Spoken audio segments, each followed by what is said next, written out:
Hello, hello, hello, hello! Welcome back to my another vlog. And for today's video, ayan guys, nandito tayo sa terminal ng public bus dito sa Riyadh, Saudi Arabia. At kasalukuyan ng parating yung kanilang public bus. Ayan guys, Al Munasiyah 935. So ayan guys, 935 po pag anunsiyah. So ayan guys, nakapasok na ako sa loob ng bus at ito pala yung kanilang public bus transportation. Ayan guys, yung pinakaloob niya at saka ayan, pinapasilip ko muna yung sa labas. Ayan, diba? So, ayan na nga guys, ito na ang loob ng bus. Bali, ang ganda ng kanilang upuan guys at magi-stop talaga siya guys sa mga station. Kailangan talaga nilang mag-stop.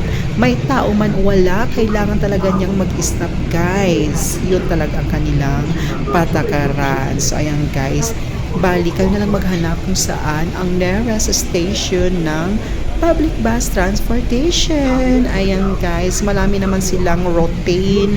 Yung ruta nila guys, silipin nyo na lang sa map. Ayan. So guys, nakikita nyo back to back to back to back ang kanilang upuan. Diba? Magharapan talaga kayo sa upuan ng kanilang bus. At take note, lagi silang may nagsasabi na ito ay payment bus. Kaya kailangan nyo magbayad guys. Pero minsan, libre din siya guys pag wala kayong pera or walang laman ng inyong DARB card. So guys, ang kagandahan lang dito sa pagbabayad po ng pamasahe ay itatap-tap na lang ninyo kasi sa mga pintuan na yan, meron siyang parang machine na itatap nyo yung card nyo dyan, yung personal card or yung metro card. So ayan guys, sa dalawa na yun ay valid po yan as long as merong lamang pera. Pag walang pera, hindi kayo makakapasok.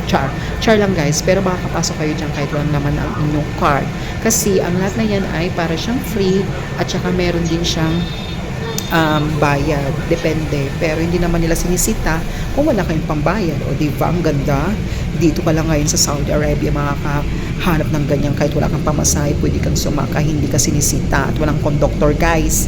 O diba, so ayan guys, para makamura kung saan nyo gustong pumunta, ayan, mag public bus kayo kasi mas comfortable pa ang inyong pagsakay. Yun lang, minsan ay mabagal silang magmaniho, diba? Kaya safety first ang inuuna.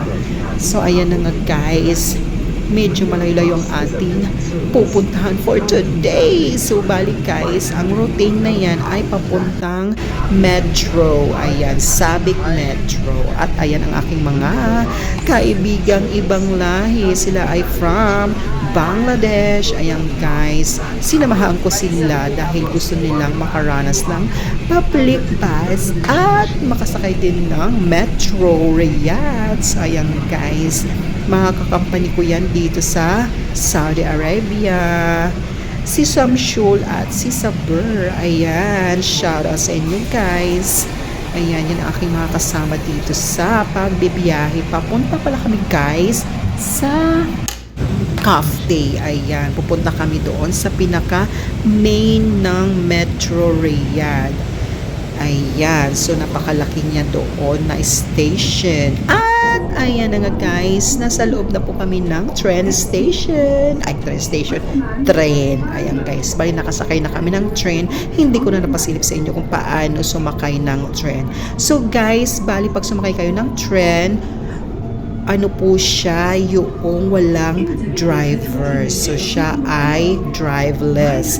Balik guys, ang kagandahan dito sa train sa Riyadh ay hindi kayo magbabayad ng cash. Wala din silang ticket, kundi ang inyong mga personal card at ang Metro card. Yun lang po ang kanilang binavalid dito. Kahit anong personal card at saka yung DARB card na tawag na Metro. So meron din silang mga VIP, mga ganun chuchu. Ayan guys, napaka-high-tech na po ng kanilang train dito sa Riyadh, Saudi Arabia. O diba, sana sa Pilipinas ganun din ang ganito din ang ating trend. At napaka-safety niya dyan, guys, dahil may double door siya. Kaya safety ang mga passenger. O, diba? At saka guys, napaka-smooth ng kanilang pagtakbo nitong trend. At guys, take note, hindi lang isa, kundi napakaraming bagon ang tumatakbo, diba? Marami pa rin nagko-commute papunta sa kanilang gustong puntahan, o diba?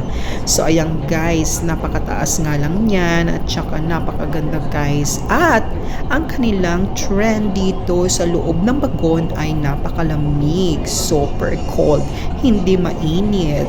Nung unang pasok namin dyan ay mabango, pero ngayon syempre mainit, summer, so halo-halong amoy na ang nasa loob. O, diba? Kaya kailangan natin magtiis. So, minsan guys, hindi rin natin maiwasan na madami ding customer, madami ding mga passenger ang sumasakay. So, valid siya at that time, kunti lang yung passenger, kaya mas swerte, hindi siksikan. O, diba?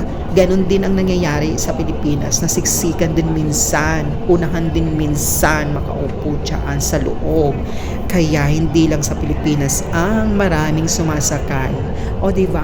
Marami din guys mga lokal ang sumusubok sumakay dyan. Diba guys? From any part of Riyadh. So, trinay din ng mga lokal din yan. O diba? Tuwa-tuwa sila.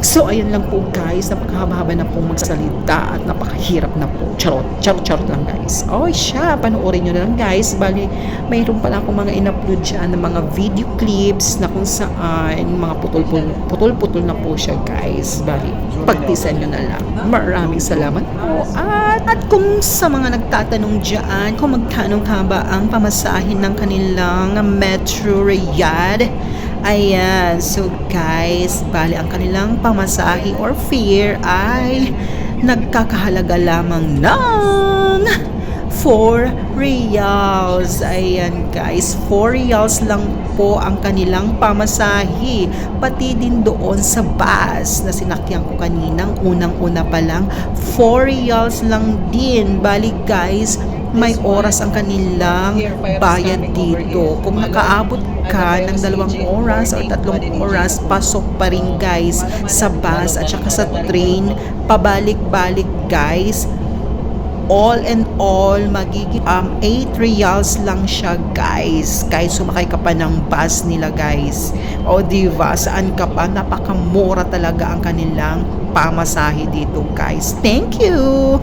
At ayan lang po guys, malapit na po ako sa CAFDE na nagpapaalala sa inyo na kung may alam na this.